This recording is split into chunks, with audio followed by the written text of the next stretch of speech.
What's up guys, how you guys doing? This is Matter77 here from Airsoft Review Central, bringing you another Airsoft review. Today I'm going to be going over the VFC/Elite Force 4CRS.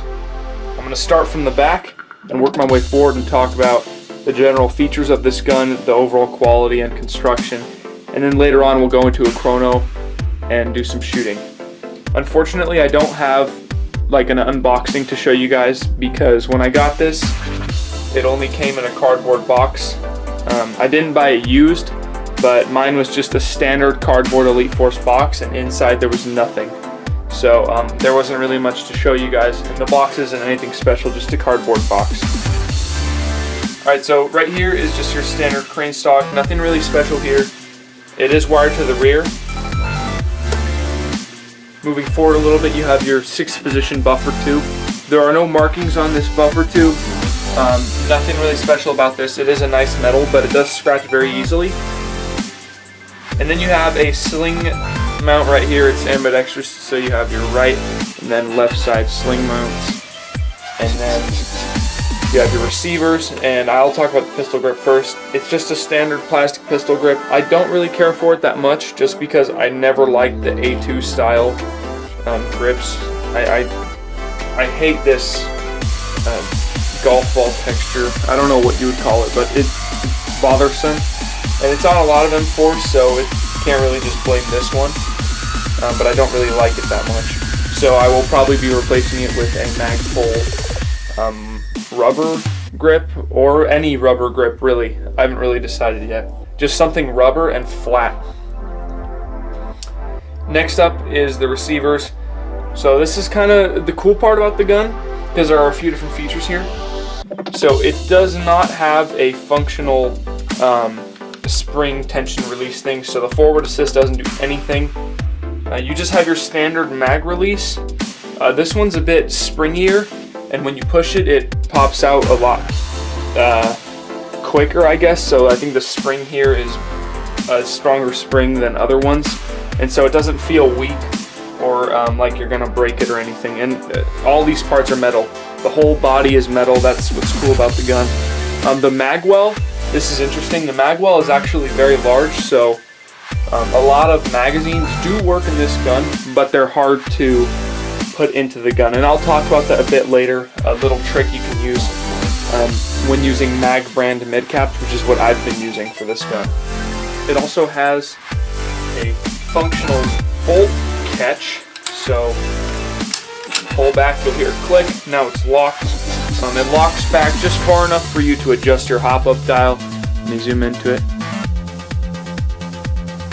And it's a standard rotary hop-up and a nice, smooth action right here. On the other side is your bolt release, or your bolt lock right there. So what you want to do, press it, you'll hear that click there, and then you'll have it right there. And it sounds really nice, it's satisfying. I think I've only owned 2 M4s that have a bolt catch feature that works. So this one, I think the other one was a Lone X M4, so this one is probably the better of the two in terms of like the feel of it and the sound that you hear when you use it. Moving forth is your quad rail system right here. I will talk about the sights later because they're unique, but I would like to go into the rail system and everything I have on it. So it's just your standard free float rail system. It's cool. There aren't a whole lot of markings on it. I don't think there's any actually, but it is nice. And it's light. This gun is so light. Easily the lightest M4 I've used in a long time that has metal components like the body and rail system. I'm not sure if it's because it has one of these instead of a carry handle, and it's a low profile gas block instead, but it just feels so light. And I know a lot of it is made out of aluminum too, so that could be part of it. But yeah, so moving forth, we have the handguard here with some tan ladder panels, because I was going for the half tan, half black look. I have more stuff that I throw on there usually. And then moving down is my GMP black Tango grip, Tango down grip, sorry. And it is not a QD, so what you do is you just pull down these tabs right here, and it slides on and off. It's kind of a pain in the ass for a lot to just get it on. It's a pain in the ass, but it works, and it feels very comfortable. Holds a CR 123 battery, and yeah, it works pretty well. Then I have these things right here. They're part of the Manta grip system, so they're meant for like hiding wires, exposed wires for like pack boxes and flashlights. You can see if I zoom in right here, you'd like feed your wire in through there, so that way it stays low profile and against the rail system, and the wires aren't like loose around the gun. So then I have my bipod right here. It's a Badger Tactical bipod.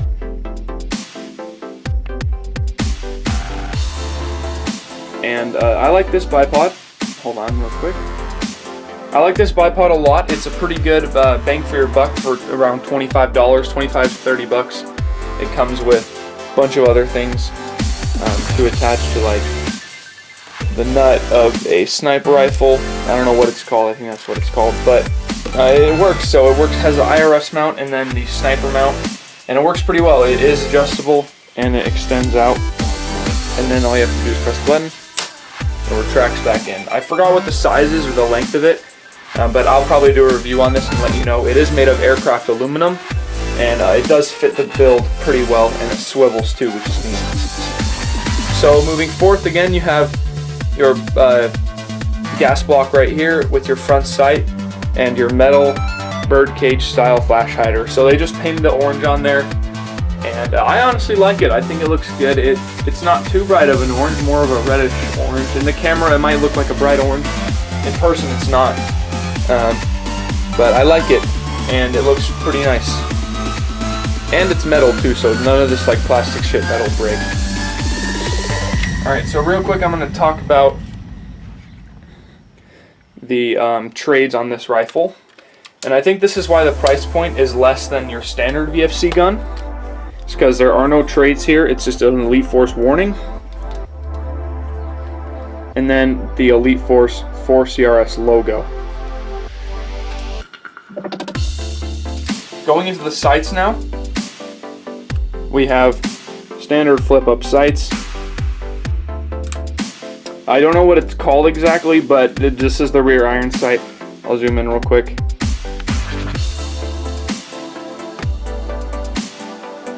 And that's what it looks like. It's a cool sight. It's pretty big, and it does do the job. And then the front one, here I'll show you real quick. To open the front one, you turn this all the way to the left, or to the right, sorry, my right. Then it flips up, and then you can lock it by turning this piece that you move to the right, you just put it back to the middle. And then here's what they look like up. Pretty neat. Line them up. Good sight picture there.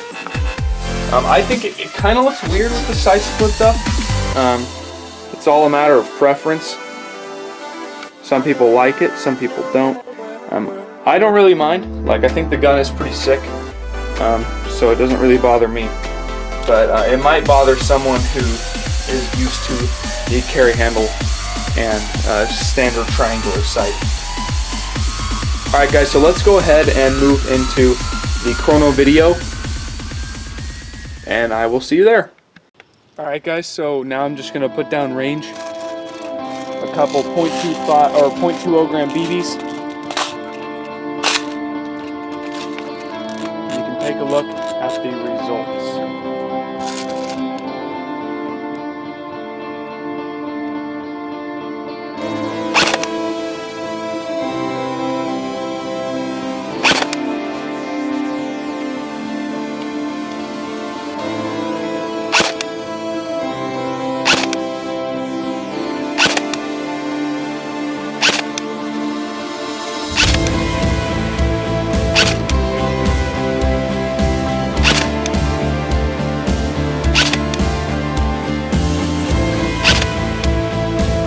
Alright, now full auto.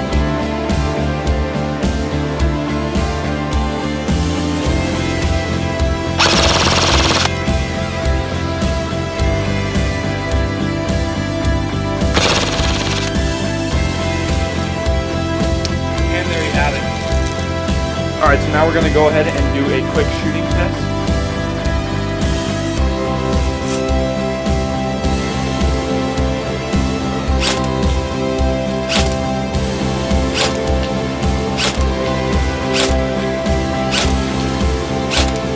Now for full auto.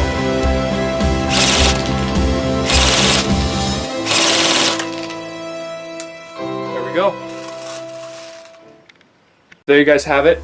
As you saw, the FPS was around 345 and the variation was 9, so the max was like 348 and the minimum was like 339.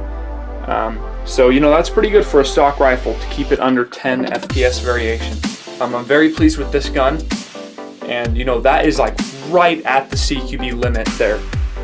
So you know, you have a gun that can compete very well because it's hitting that 350, just under that 350 target there, which is awesome. And then as you saw, the rate of fire was around 17 to 18 on a 9.6 volt battery. The battery was charged about a day or two ago, and I believe right off the charger, when I tested it last time, it was hitting around 20, so 2021 fresh off the charger, and here we are a day later and it's still 18. In the 18 range. So it, you know, it's good with a 9.6. That's better than a stock AEG, a lot better than the rate of fire you'd get from a stock JG gun, a GNG, any of that. So it is supposed to be a high cycle gun, kind of, so it works really well. And with an 11.1, I think the ROF stock was like 23 to 25. You can go ahead and check other reviews out, but it's crazy. Like, the rate of fire is crazy. I did use it this weekend and it was super good. I was able to get, you know, lots of hits with it, and it's fast, accurate.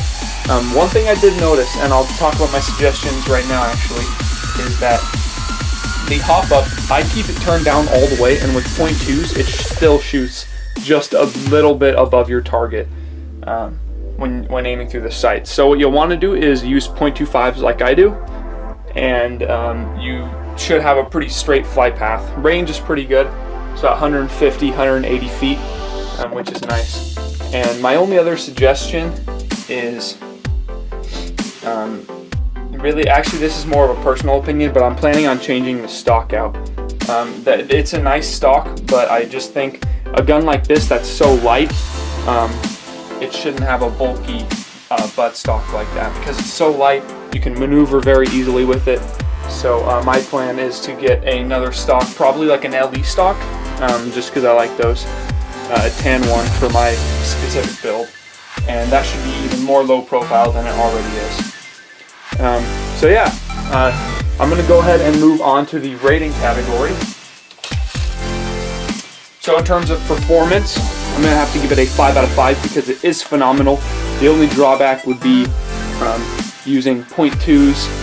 The hop-up, you know, is too effective, so that it makes it shoot too high, but that would be the user's fault. You know, you have the option to use .25s, so you know, it still scores a 5 out of 5 there. Design, it definitely gets a 5 out of 5 here. Pretty well built. You know, VFC has been making great guns for a long time, and it's very light. The internals are good. It's TM compatible, and I like this low profile build right here, aside from the fat stock. This is actually not too big, but next up is a price value ratio. So this gun is okay, so there's two things about it. It's cool because it's cheaper than a regular VFC, because a VFC like this, look at the Daniel Defense ones, or what's another one? I don't know another one, I can't really think of it. But those Daniel Defense ones, all those Knights Armament, they are expensive because they're licensed, and they are very expensive. So this gun is $325 retail. I think the other VFCs hit around the $400 range. So you're saving almost $100. You're still paying a pretty penny, but you're getting a pretty gun too. And really, if you don't care about trades, like for me, I could care less about what's on my gun as long as it works. So really, this doesn't bother me at all, and I'm willing to spend that money because, you know, it's less than of what a normal VFC would be. So I think it gets around a 4 out of 5 because it is expensive. It's not as expensive as other top of the line guns, but I don't know. You can compare it to a Crytac. I think a Crytac would probably beat this stock, but I think the Crytacs are also just a little bit more, like $30 more so for the CRB. But you know, 4 out of 5 here because it does give you quite the punch using this thing, so it works. Aftermarket support, TM compatible, it uses version 2 parts. You can swap stuff out easily, and yeah, that's basically it. So it has to get a 5 out of 5 here because there's no real drawbacks here. I've never disassembled a gun that has the blowback feature, or that, not the blowback feature, but the bolt lock feature, so I'm not sure if that makes it harder to take stuff apart. I assume it would because it's more moving pieces, but yeah. And then one other suggestion I would like to throw in is to figure out something about this nut right here, whatever this is, this buffer tube piece, because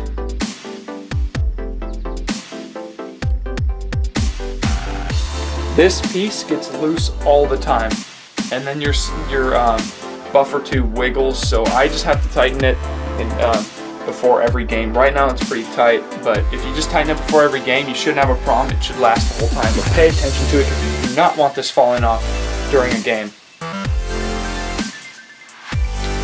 Alright guys, I think that wraps it up for this video. I'm just going to go ahead and do my outro now. But yeah, overall great gun. I would highly recommend this, and it does include a 1-year warranty. I know I say the best for last. If you buy this from a retailer, it has a 1-year warranty, which is unheard of. No other company does that. So you know, thank you Elite Force. That is so amazing. Because you're basically covered for a whole year as long as you don't open up your gun or screw with it. So yeah, let's move on to the outro. What's up guys, thanks a lot for watching this video. If you'd like to, go ahead and leave a comment in the description below, like it, and if you want to subscribe, hitting that red button is always fun. And go ahead and check out the VFC 4CRS by Elite Force as well. Awesome gun, highly recommend it. Go check it out. Thanks for watching.